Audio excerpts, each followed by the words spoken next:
Alright, so this is going to be part 4 to what if Deku was a siren. So before we actually get into it, um, there's a few things I gotta say. So last time I've been telling you guys for the last 3 parts, the power over the 6th siren and what you want it to be. And basically, I did have a few ideas that I've seen from the comments, so I'm going to have a poll on this video.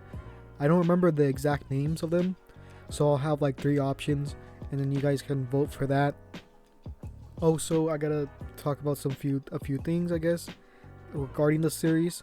So, the reason why Deku's phase lock is not as powerful as, let's say, Troy's was in the game, is because, well, in the game, I don't want to spoil it, but something happens where he's actually able to get the power from someone directly. Well, this one, and in Deku's case, he gets it indirectly through the combination of One for All and his kind of past siren, people who had, I guess, past sirens who had also phase lock. Also, in terms of Deku's strength at this point, at the beginning he was very weak and frail, but at this point I would say that he's around normal Deku's kind of level of strength. So that's a pretty good improvement at this point, since the only thing he's really absorbed fully was the slime villain.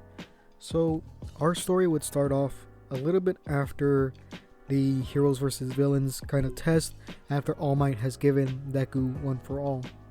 Well, actually, I think it'd be like a day after Deku gets his new arm from Mine, or Mei, I forgot how you actually say it. I think it's Mei Hatsume, or something like that.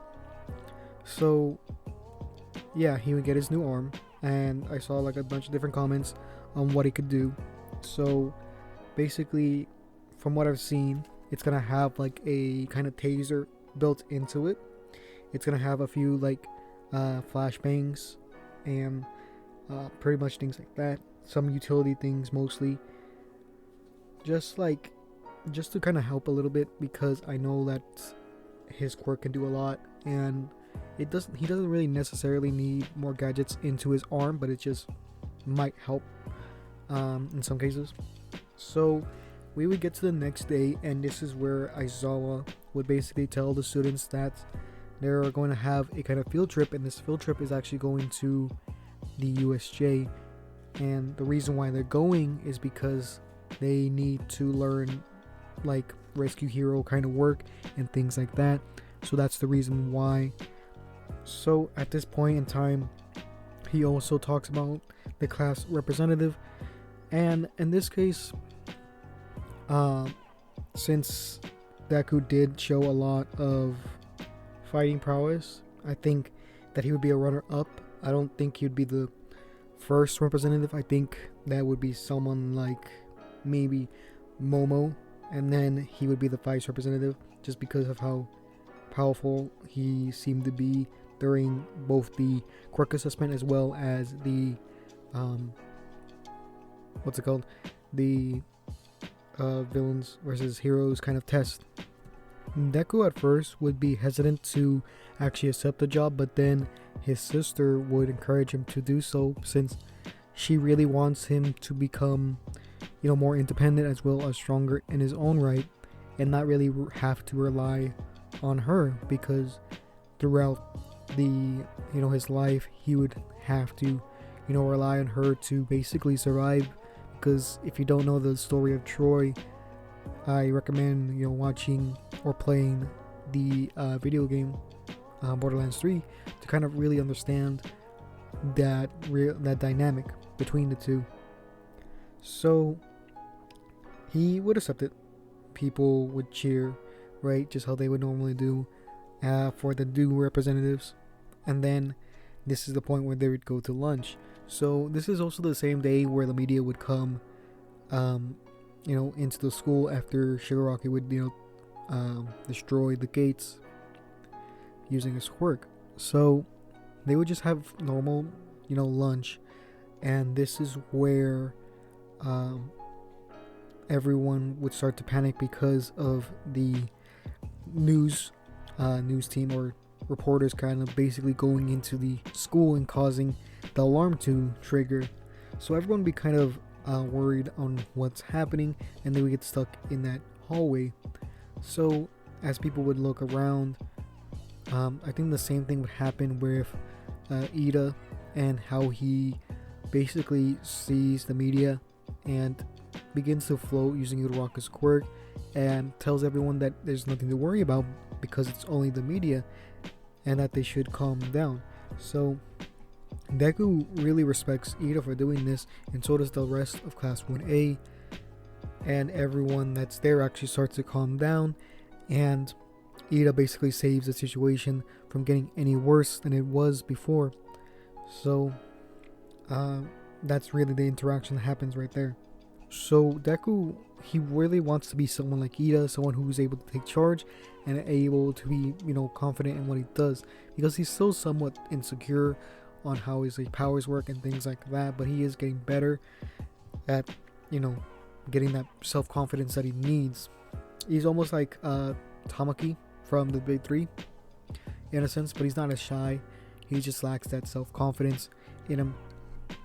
So we would get to the day of the USJ, and they would get onto the bus to get to the USJ.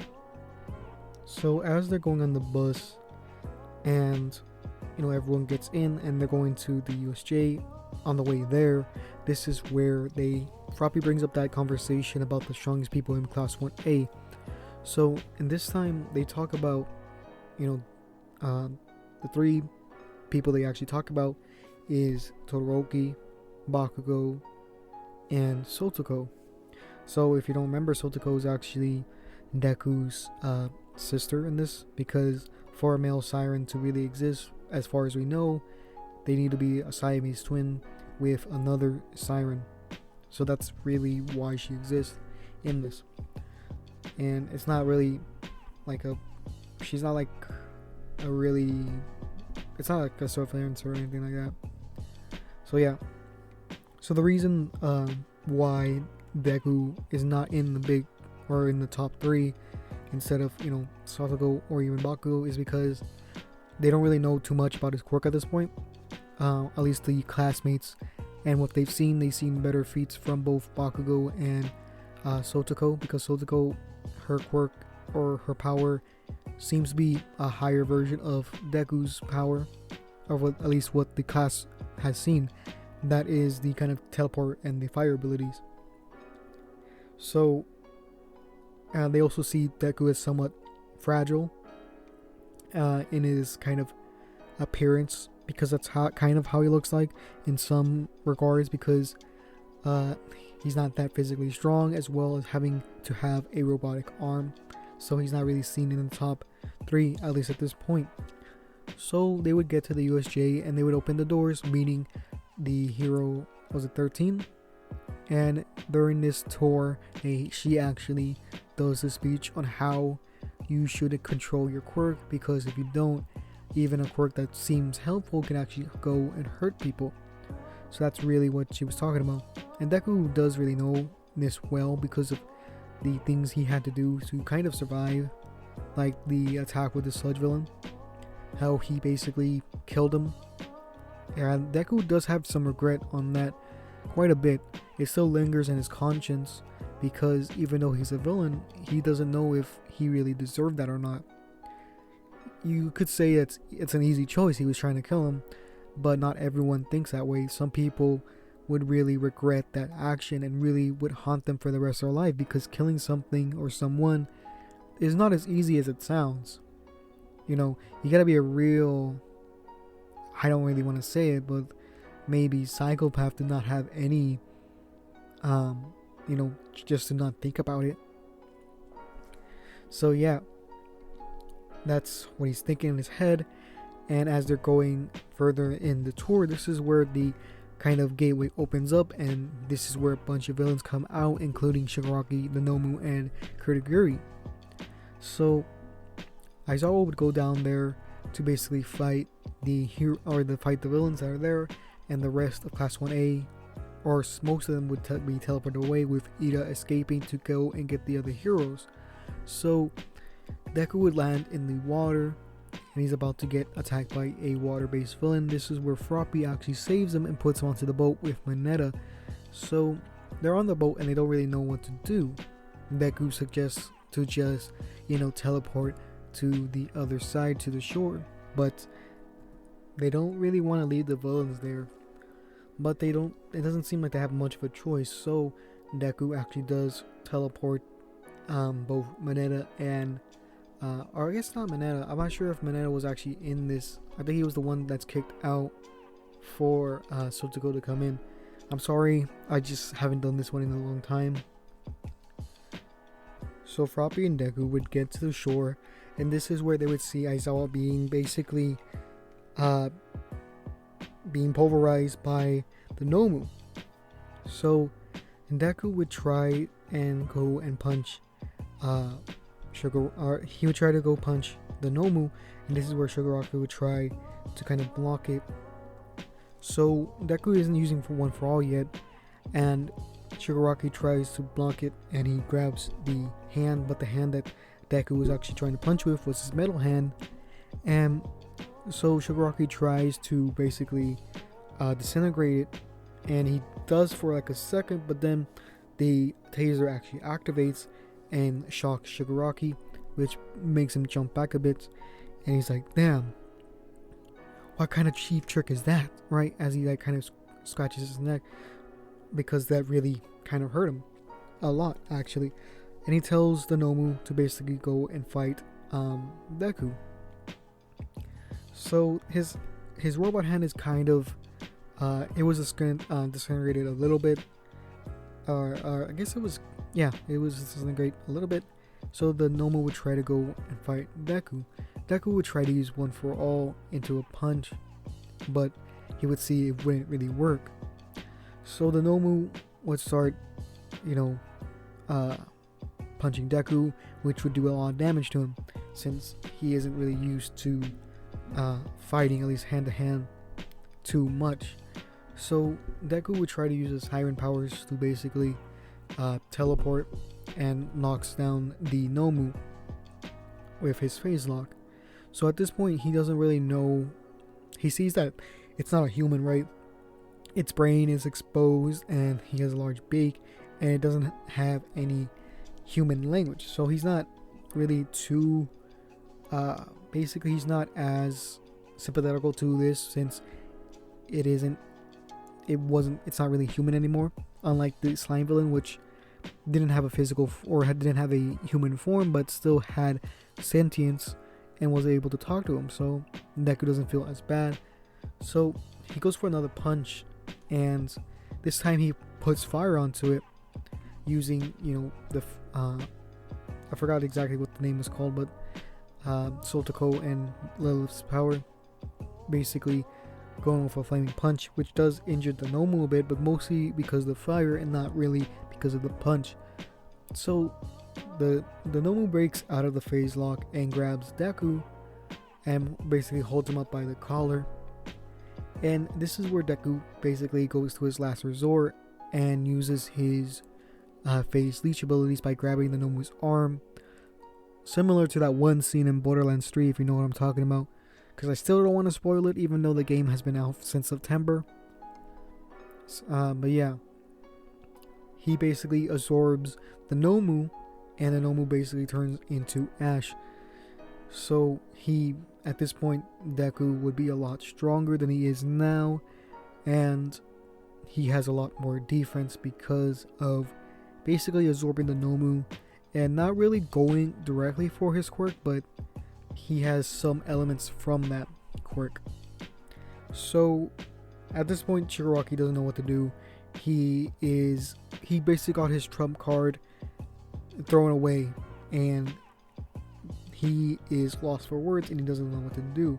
He thinks of just going for the kid and trying to kill him, but he just saw what he did to the Nomu, and he thinks at this point that Deku has some sort of quirk similar to him, and maybe he injured himself and that's why he has a robot arm. But he also saw those other two powers with the teleportation, the fire, and the kind of telekinesis, so he's even more confused at this point, and he just thinks that Deku is cheating, quote unquote, because that's his kind of mentality at this point.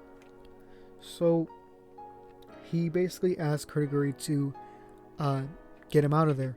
And before this actually happens, this is where the heroes actually come, but Kurogiri is actually able to get him out fast enough to the point where he doesn't actually get injured in this one.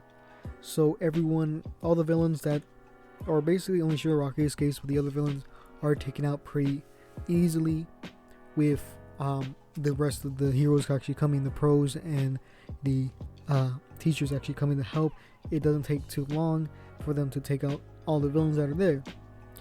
And I would say Aizawa is not as injured as he was in the anime, since the Nomu didn't fight him for as long, or didn't like smash his face in for that long. So All Might would be proud of Deku for, saving Aizawa, I guess, from the Nomu and things like that. And the media wouldn't see this as too much of a negative. They would still see it as an attack, but they would, praise the teachers for a quick response and for not many people getting hurt. And I think they would also praise Aizawa for putting his life on the line to save the kids. So yeah, this is gonna be the end of the video. So yeah, if you made it this far, remember to comment down CS so I know that you support the channel. And if you want to support the channel, you could go and subscribe and like the video, as well as checking out my other content. If you want to help on original series, you could go to my Discord. Right now we're doing a Black Clover original series, and you could go and help if you join by the link in the description. So yeah, with that being said, this is going to be the video. So yeah.